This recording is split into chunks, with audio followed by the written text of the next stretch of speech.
베드로후서 3장 11절 하단부터 12절 상단에 있는 말씀을 제가 읽어드립니다. 베드로후서 3장 11절 12절 성경을 가지고 계시는 분들은 펴서 함께 보시겠습니다. 11절 하단에 있는 말씀입니다. 너희가 어떠한 사람이 되어야 마땅하냐? 거룩한 행실과 경건함으로 하나님의 날이 임하기를 바라보고 간절히 사모하라. 아멘. 뭐라고 말씀하셨지요? 너희가 어떠한 사람이 되어야 마땅하냐? 어제 우리는 인자를 누구라고 하느냐, 너희는 나를 누구라고 하느냐에 대해서 말씀을 드렸습니다. 여러분 하나님 사랑하십니까?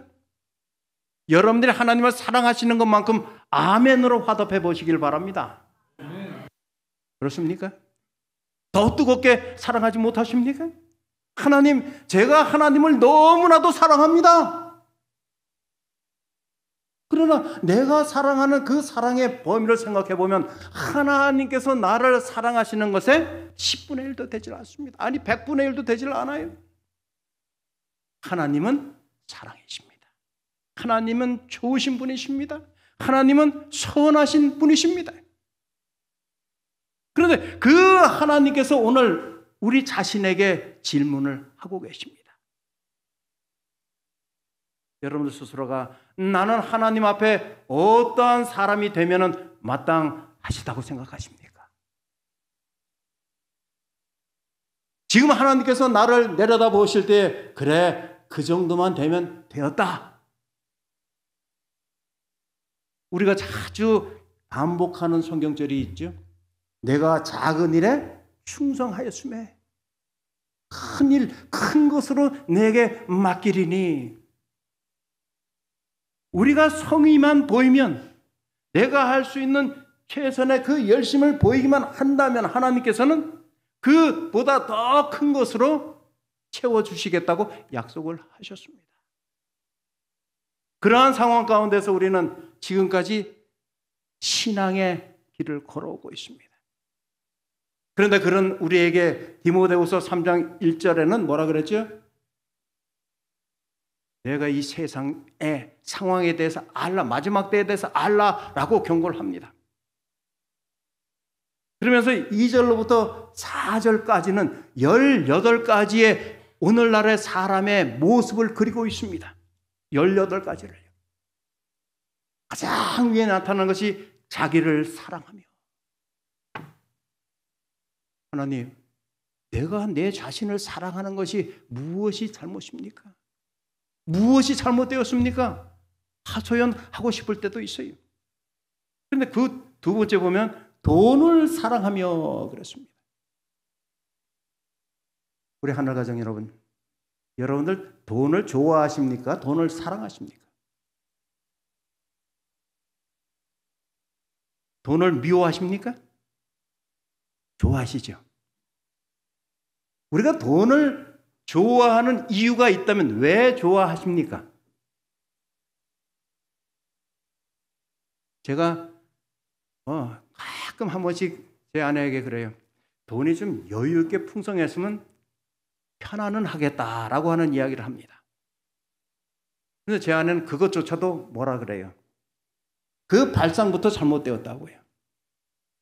조금만 있으면 당신 같은 사람은 벌써 세상 세속화되어도 벌써 되었다고.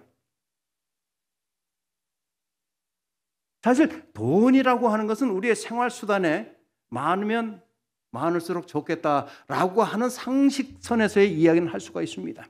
제가 안 가지고 올라왔나요? 주보를 보고 여기에 띄어져 있는 좌측에 있는 로즈미드 교회의 표를 보면서 뭐든지 뭐라 그랬죠? 첫 번째? 다 함께. 뭐든지 열심히. 뭐든지.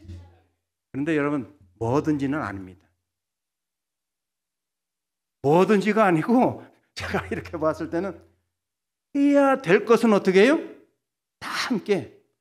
꼭 하나님께서 원하시는 것은 열심히.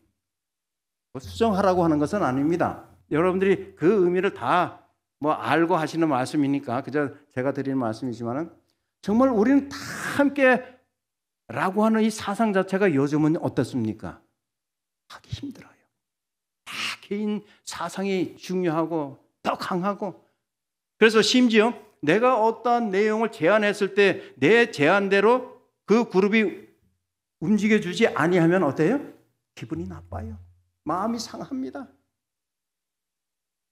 그래서 여러 좋지 않은 일들이 일어나게 되는 것입니다. 제가 이번에 저기 앵커리지 한인교회를 잠깐 방문을 했을 때에도 교회가 얼마나 크고 아름다운지 몰라요. 그런데 교회의 구성원은 몇 명 되지 않는다라고 하는 것입니다. 정말 교회의 환경과 주변과 주차 시설이라든가 모든 것이 완벽해요. 한 가지 바람이 있다면 무엇이 있을까요? 그 교회의 빈 자리에 있어야 될 사람들, 그러한 일들을 위해서 뭐든지 열심히 다 함께 신나게 하시게 되기를 간절히 소망합니다. 제가 이렇게 말씀을 드리면서도 제가 섬기는 교회는 너무나도 작아요. 너무나도 적습니다. 어제 이제 우리 장로님으로부터 연락을 받았을 때 새로운 장로님 부부가 이제 오셔서 그곳에 정착을 하시려고 합니다. 제 마음이 얼마나 기뻤는지 몰라요. 제가 처음 부임해서 설교를 할 때 참석했던 성도들 전체의 모임이 13분이었습니다. 그런데 어제 안식일에는 42명이 참석을 하셨어요. 정말 이 목회자로서의 어떤 꿈은요, 빈 자리가 있을 때 그 자리에 그 자리를 차지해야 될 그 분, 그 주인들이 참석해 주시는 것입니다. 어제 그 보고를 받고 얼마나 행복했는지 몰라요. 목사가 자리를 비웠는데도 불구하고 목사가 있을 때보다 한 17명이 더 참석을 하신 것입니다. 정말 하나님께서는 하고자 하는 그 열의를, 우리 그 장로님들이 두 분이 계시는데요, 얼마나 헌신적인지 몰라요. 한 분은, 장로님은 제 중고등학교 제자입니다. 근데 그분은 수요일 저녁, 금요일 저녁 그 필리핀 식구들 또 성도들 그 집으로 초청을 해요. 저녁 집회에 참석하는 분들이 한 30에서 40명 됩니다. 그 인원의 식사를 다 준비를 해요. 매번요. 저희 교회는 수요일, 금요일 저녁은 교회에서 모이질 않습니다. 그 장로님 댁에서 모여요. 그리고 안식일 날만 교회에서 모이는데 그 수고가 이루 말할 수가 없습니다. 또 선교를 해야 되겠다라고 하는 그 사명감, 이 소명감도 담임 목사 못지 않습니다. 그래서 얼마나 감사한지요. 제가 바라기는 우리 로즈미드 교회도 꽤 많이 이렇게 참석을 하셨는데 오늘 거의 한 3분의 1은 손님인 것 같습니다. 그런데 이제는 그 3분의 1이 손님이 아니라 그 이상 오셔서 이 자리를 꽉 채우시고, 여러분 교과 공부하실 때 제가 2층을 잠깐 올라갔었는데 2층에도 이만한 공간이 있더라고요. 저도 제 기도 제목 그 리스트에 올려놓고 기도하겠습니다. 이 로즈미드 교회가 정말 하나님께서 함께 하셔서 많은 성도들이 가득 채우시고 한 마음으로 다 함께 하나님을 찬양할 수 있는 그 날이 속히 이르게 되기를 간절히 바랍니다. 우리 장로님들과 또 우리 담임 목사님, 여러 재직들, 모든 성도들이 한 마음이 되셔서 하나님께서 내 마음에 합하다라고 하는 그러한 분들, 여러분들 다윗이 얼마나 나쁜 일을 저질렀습니까?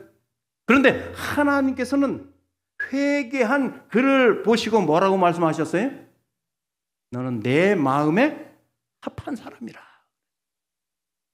지금 하나님께서 너희가 마땅히 해야 될 본분이 있고 내가 이러이러한 사람이 마땅히 되어야 되는데 라고 하는 성령의 세미한 음성을 들으시게 되기를 간절히 바랍니다. 우리가 마지막 때가 되면은요, 뭐 늦은 비 성령께서 어떤 일을 주관하시고 우리가 생각지 못할 정도의 빠른 속도로 복음을 전파하실 것이다. 나도 성령을 받으면 그렇게 할 수 있을 것이다 라고 생각을 해오시는 분들이 많습니다. 그런데 여러분들 아시죠? 그리스도인 선교봉사라고 하는 책이 있습니다. 그 책이 228쪽에 보면은요, 열심이 없는 그저 안주하고자 하는 마음을 가지고 성령께서 임하기만 하시면 내가 그때 열심히 복음 사업을 하겠다라고 하는 사람들에게는 성령이 찾아오지 않는다라고 하는 말씀이 주어져 있습니다. 그 말씀을 달리 생각하면은 내가 움직이지 아니하는 한 성령께서는 내 마음 중심에 역사하지 아니하실 것이다 라고 하는 의미를 대변해 주고 있는 것입니다. 사랑하고 존경하는 우리 하늘 가족 여러분, 열심을 다하시게 되길 바랍니다. 여러분들의 교회의 표처럼 신나게 열심히 임하셔서 정말 하나님의 영광을 드러내는 일에 앞장서 주시게 되기를 간절히 바랍니다. 이 본회포라고 하는 분이 우리가 교회 출석을 하면서 정말 고쳐야 될, 회개해야 될 마음가짐 하나가 하나님은 은혜로우시다.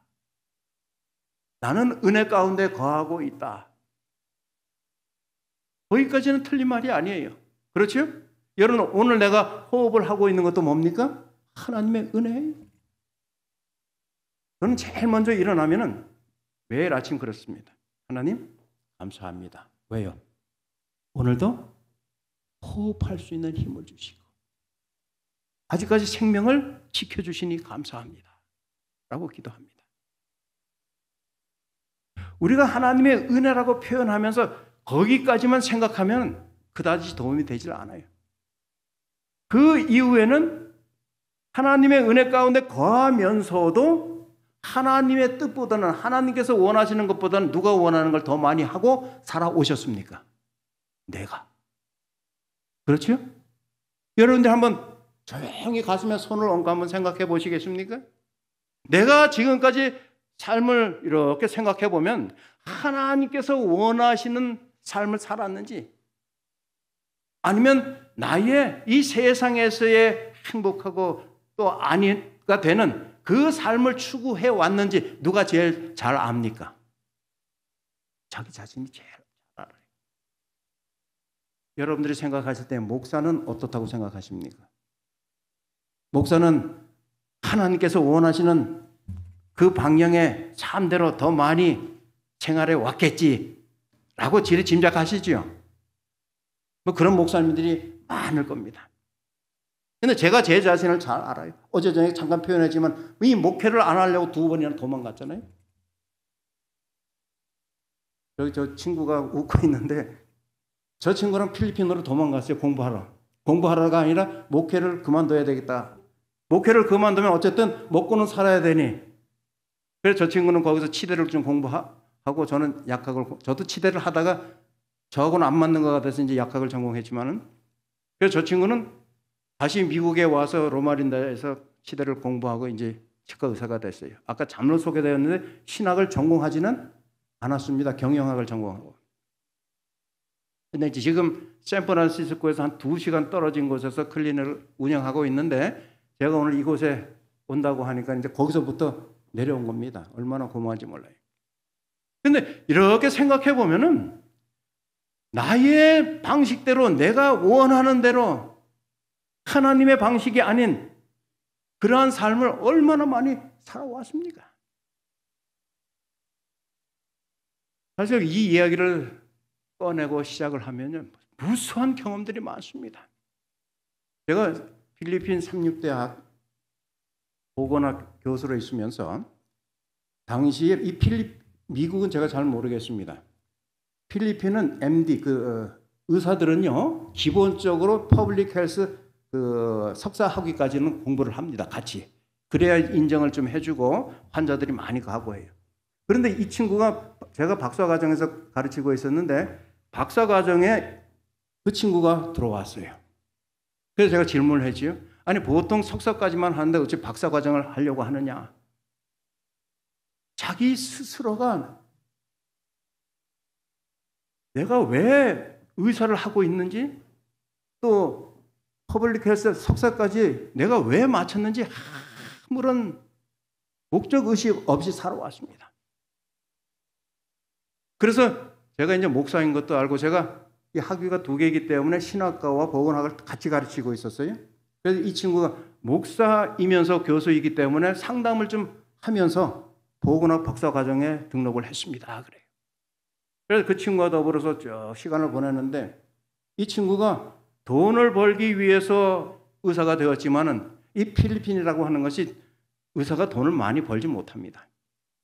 그러다 보니까 거기에서 오는 괴리감, 또 가족들의 어떤 충족감이 상실이 되기 시작하는 것입니다. 그러니까 내가 왜 살아야 되는가에 대해서 스스로 질문을 하기 시작했어요. 그러다가 이제 저에게 찾아와서 이야기를 듣고 박사 과정을 또 이제 같이 하면서, 그러다가 이 친구가 마음의 결심을 한 것입니다. 교수님, 제가 목사가 되고 싶은데 어떻게 하면 됩니까? 그래요. 저도 깜짝 놀랐지요. 의사가. 그래서 꼭 내가 그 목사의 길을 걸어야 되겠다라고 생각을 하면 하나님과 끊임없는 교제의 시간을 적어도 1달 이상을 가져라. 한참 후에 찾아왔어요. 하나님께서 기별을 주신 것 같다. 이 친구가 보건학 박사 학위를 받았어요. 그리고 나서는 다시 세미나리 석사 과정으로 들어갔습니다. 그리고 지금은 목사가 되었어요. 그래서 제가 그 친구가 목회자가 되면서부터 한국에서 해마다 가서 전도회를 제가 해주고 있습니다. 그러한 모습을 보면서 하나님께서는요, 설령 내가 원하였던 그 길을 선택하였지만 어떠한 기회에 하나님의 일을 하게끔, 하나님께서 원하시는 일을 하게끔 하신다라고 하는 사실들을요, 얼마나 많이 겪었는지 모릅니다. 어제 저녁에 이 교회가 귀찮아라고 하는 그 책에 대해서 잠시 설명을 드렸어요. 교회는 어때요? 성도들이 오셔서 때로는 위로를 받기도 하고, 때로는 그 어떤 기쁨과 행복의 요소들이 있으면 함께 나누는 그러한 장소, 그리하여 우리가 가고자 하는, 기다리는 예수 그리스도의 재림, 이러한 일들을 함에 있어서 함께 밀어주고 당겨주는, 그리하여 아름다운 공동체가 되어야 될 곳이 어디입니까? 교회입니다. 제가 얼마 전에 이 미국에 대한 기독교인들의 통계를 한번 본 적이 있습니다. 교회를 출입을 하면서 기도를 한 번도 하지 아니하는 성도들의 숫자가 기하급수적으로 늘어가고 있습니다. 여기서 말하는 기도라고 하는 것은 식사할 때 잠깐 하는 기도가 아니에요.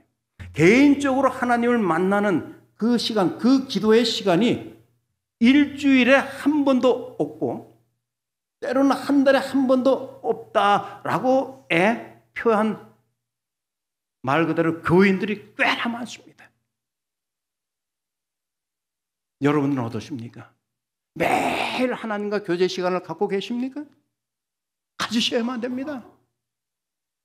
여러분, 잠언 4장 23절에는 아주 중요한 말씀이 있는데, 무릇 섬길 만한 것보다 무엇을 우리가 지키라, 무엇을 지키라 그랬어요?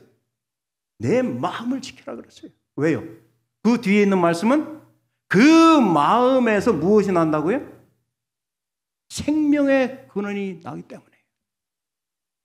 내 마음이 무엇으로 차 있는지, 가득 차 있는지, 내 마음에 차 있는 것으로 내 생명이 왔다 갔다 한다고 하는 것입니다.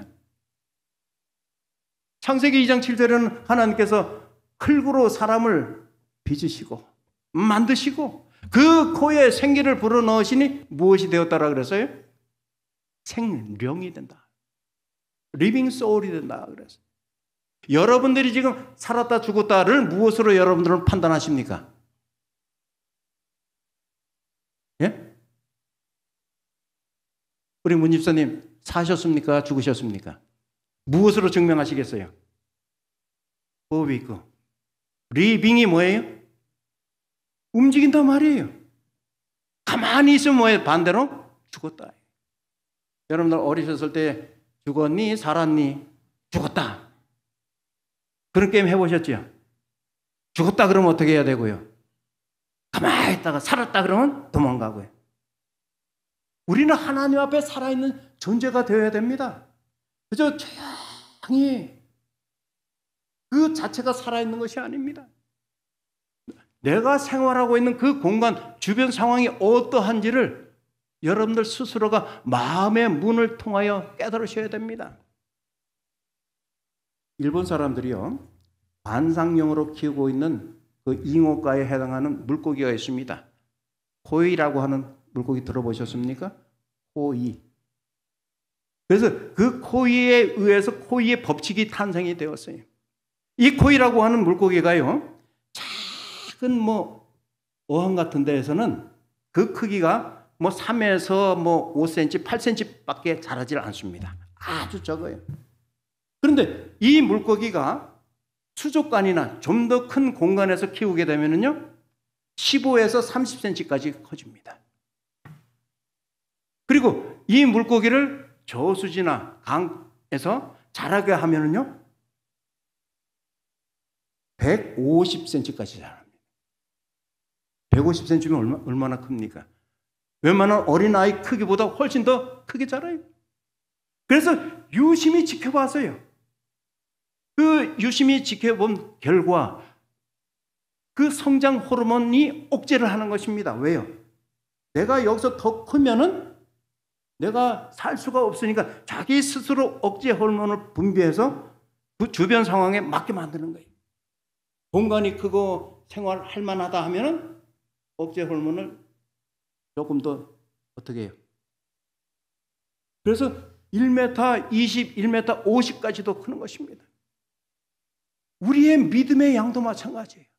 하나님께서 우리를 바라보시는 이 마음의 중심도 나와 교제하는 분들이 어떠한 분들인가, 나를 포함해서 내가 출석하고 있는 이 로즈미드 교회의 성도들의 하나님을 경배하고 찬양하는 모습, 상황들이 어떠한가? 그래서 교회 가고 싶어 죽겠어요.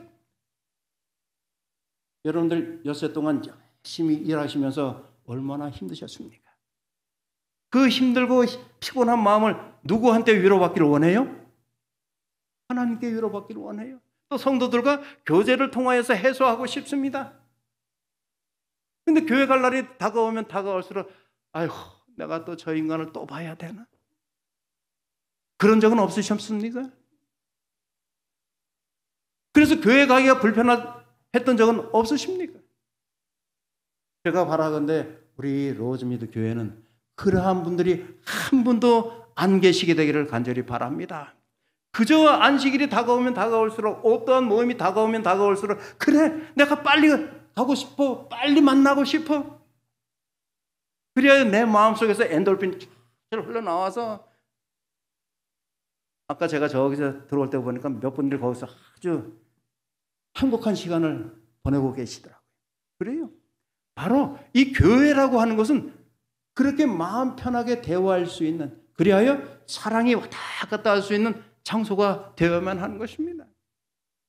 그러면은 호의가 자기 스스로가 내가 얼마만큼의 사이즈로 사는 것이 가장 적합한가를 알고 자기 스스로 할 수 있는 것처럼, 우리는 영혼의 호흡, 하나님과의 교제를 통해서 하나님, 제가 여기서 무엇을 어떻게 하며 어떠한 사람으로서 생활을 해야 됩니까? 라고 하는 것을 알게 되는 것입니다. 그래서 내 바운더리를 잘 지켜낼 수도 있고, 이제는 좀 더 크게 해야 돼. 좀 더 크게, 좀 더 크게. 그러다 보면 무엇이 자동적으로 자라요? 우리의 믿음이 자동적으로 자라는 것입니다. 어제 저녁에 제가 웃으면서 또 우스갯소리로 여러분들의 믿음의 양은 어느 정도 됩니까? 그랬죠? 그 믿음의 양이 중요한 것이 아닙니다. 퀀티티보다는 뭐가 중요해요? 퀄리티가 중요해요. 그래서 마가복음 11장 23절에는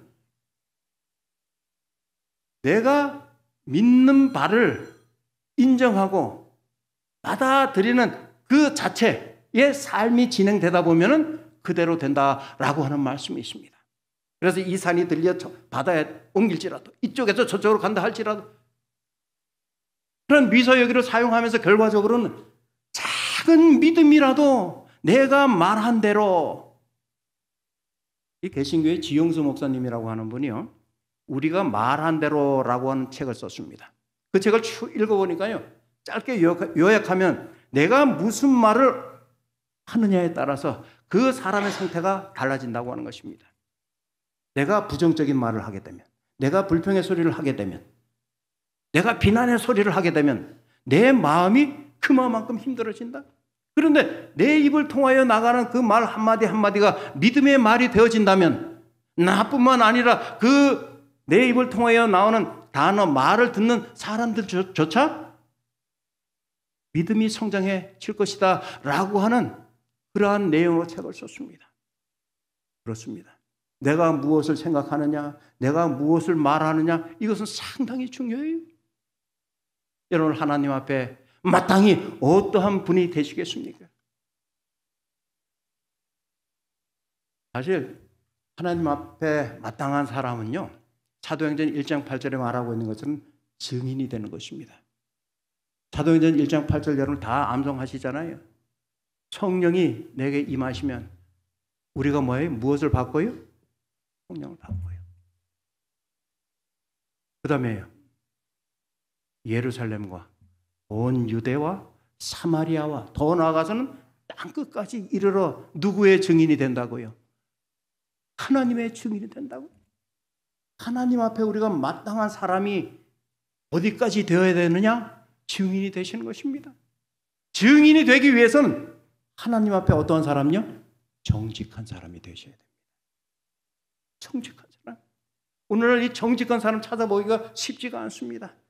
어떻게 해서든지 자기의 유익만을 위하여 생활하는 사람.